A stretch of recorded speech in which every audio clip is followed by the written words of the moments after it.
ક્યારે એવું વિચાર્યું છે કે આપણે ભૂતકાળના આંકડા જોઈને ભવિષ્યમાં શું થશે એનો અંદાજ લગાવી શકીએ? વેલ, આજે આપણે ડેટાની આ જ રસપ્રદ દુનિયામાં થોડા ઊંડા ઉતરવાના છીએ. ચાલો જોઈએ કે સમયની સાથે બદલાતા આ આંકડા આપણને શું કહી જાય છે. આ સવાલ આપણા બધાના મનમાં ક્યારેક ને ક્યારેક તો આવે જ છે, ખરું ને? કારણ કે દુનિયા સતત બદલાઈ રહી છે અને સાચું કહીએ તો ભવિષ્યની આ અનિશ્ચિતતા એ ક્યારેક ડરાવણી પણ લાગે છે. પણ જો એમ કહેવામાં આવે કે આનો જવાબ શોધવા માટે આપણી પાસે એક મજબૂત ટૂલ છે, તો અને એ ટૂલ બીજું કોઈ નહીં પણ સ્ટેટિસ્ટિક્સ એટલે કે આંકડાશાસ્ત્ર છે. ઓકે, તો આજે આપણે શું શું જોવાના છીએ? સૌથી પહેલાં તો ભવિષ્યને સમજવાનો એક પ્રયાસ કરીશું. પછી આ સામયિક શ્રેણી એટલે કે ટાઈમ સિરીઝ શું છે એના પર વાત કરીશું. અને હા, આ બધું પ્રેક્ટિકલી કેટલું કામનું છે એ પણ જોઈશું. તો ચાલો શરૂઆત કરીએ આપણા પહેલા સેક્શનથી. જોઈએ કે આ ભવિષ્યને સમજવાની કોશિશ શરૂ ક્યાંથી થાય છે. જુઓ, આજનો બિઝનેસ વર્લ્ડ બહુ ફાસ્ટ છે. બધું કેટલી ઝડપથી બદલાય છે, રાઈટ? આવી સ્થિતિમાં ભૂતકાળનો જે ડેટા છે ને એ એક કંપાસ જેવું કામ કરે છે. એ કદાચ આપણને એક્ઝેક્ટ ડેસ્ટિનેશન નહીં બતાવે, પણ સાચી દિશા તો ચોક્કસ બતાવી શકે છે. તો આ અનિશ્ચિતતાને સમજવા માટેનું આપણું મેઇન ટૂલ કયું છે? વેલ, એ છે સામયિક શ્રેણી અથવા જેને આપણે અંગ્રેજીમાં ટાઈમ સિરીઝ કહીએ છીએ. આ જ આખી વાતનું સેન્ટર પોઈન્ટ છે. હવે આની વ્યાખ્યા કદાચ થોડી ટેકનિકલ લાગે, પણ કોન્સેપ્ટ એકદમ સિમ્પલ છે. જરા વિચારો, દર કલાકે ફોનની બેટરી કેટલી છે? ક્રિકેટ મેચમાં દર ઓવરે રન રેટ શું છે? અથવા તો રોજ સવારે શેરબજારનો આંકડો? બસ આ બધું જ સામયિક શ્રેણી છે. સિમ્પલ. હવે જુઓ, કોઈ પણ ટાઈમ સિરીઝમાં બે મેઇન પ્લેયર્સ હોય છે. એક છે સમય, જે કોઈના માટે રોકાતો નથી, બસ આગળ જ વધતો રહેશે. અને બીજો પ્લેયર છે વેલ્યુ એટલે કે મૂલ્ય, જેમ કે સેલ્સના આંકડા, જે આ સમયની સાથે સતત ઉપર નીચે થતા રહે છે. અને આ બંને વચ્ચેનો જે સંબંધ છે ને, બસ એ જ આખી ગેમ છે. પણ સવાલ એ છે કે આ સમય અને મૂલ્યના સંબંધને જાણીને ફાયદો શું? શું મળે આપણને? ચાલો જોઈએ કે આ જે સિમ્પલ દેખાતો કોન્સેપ્ટ છે એ અસલમાં કેટલો પાવરફુલ છે. તો આનાથી આપણને 4 મોટા ફાયદા થાય છે. પહેલું, એ ભૂતકાળની પેટર્ન બતાવે છે, એટલે કે શું ટ્રેન્ડ ચાલી રહ્યો છે. બીજું, એના આધારે આપણે ભવિષ્યનો અંદાજ લગાવી શકીએ છીએ. અને ત્રીજું, જ્યારે આપણી પાસે એક સારો અંદાજ હોય તો ઓબ્વિયસલી આપણે વધારે સ્માર્ટ નિર્ણયો લઈ શકીએ.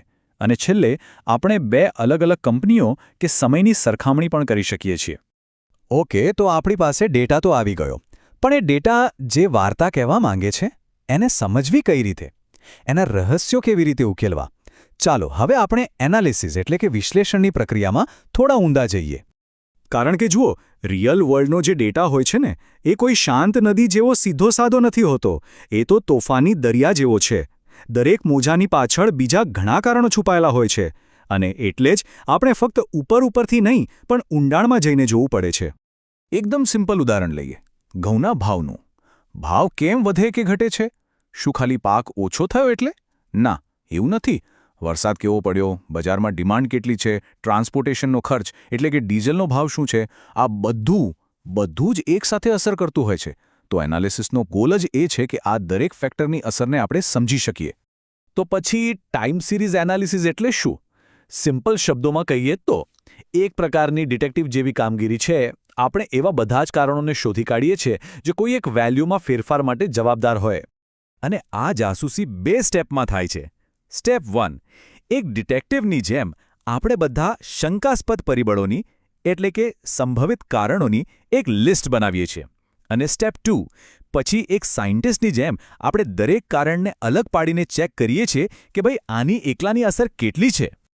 ચાલો, આ બધી થિયરીની વાતો તો થઈ ગઈ, પણ રિયલ લાઈફમાં આનો ઉપયોગ ક્યાં થાય છે, કેવી રીતે થાય છે?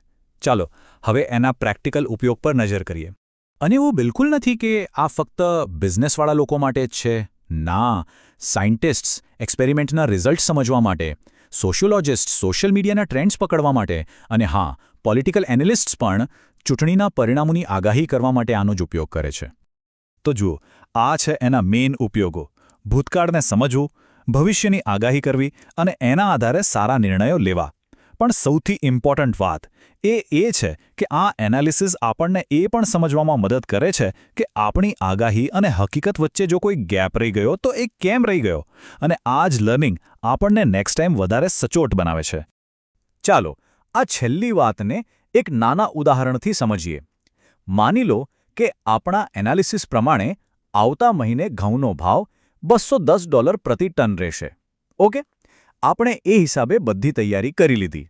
પણ મહિનો પૂરો થયો અને આપણે માર્કેટમાં જોયું તો ભાવ હતો $225. ઓહ, આપણું અનુમાન તો ખોટું પડ્યું.